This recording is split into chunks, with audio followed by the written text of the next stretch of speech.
I was out and about yesterday, driving around Springfield. I was looking at the giant holes in some of our buildings. I noticed all of the old familiar spots bearing new signs in an unfamiliar language.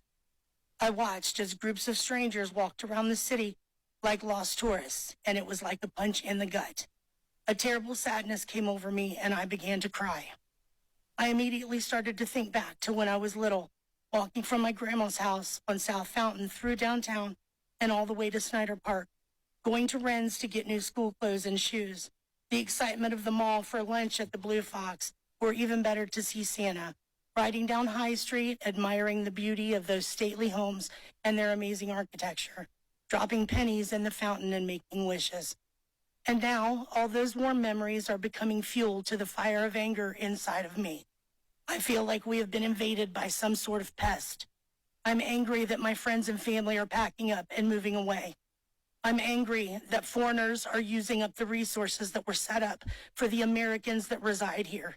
I'm angry that another country's flag was being flown in our city. I'm angry when I see our businesses and recreational areas littered with garbage left by people that do not know or understand our laws and culture and are making no attempt to learn about them. And let me be clear, this is not about race. This is about people being given the privilege of coming here from another country and having no respect for our people, our land, or our life's work. People living their life here the way they did in Haiti, angry, stealing, polluting, living in filth, and acting like animals.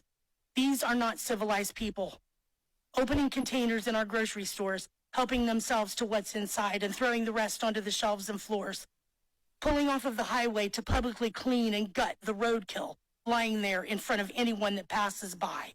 Stealing animals from farmers and leaving their severed heads at the side of an old school where children play. Relieving themselves in public. Making some barbaric stew out of the birds that live in our park. This is insanity, and it has to stop. What will become of Springfield?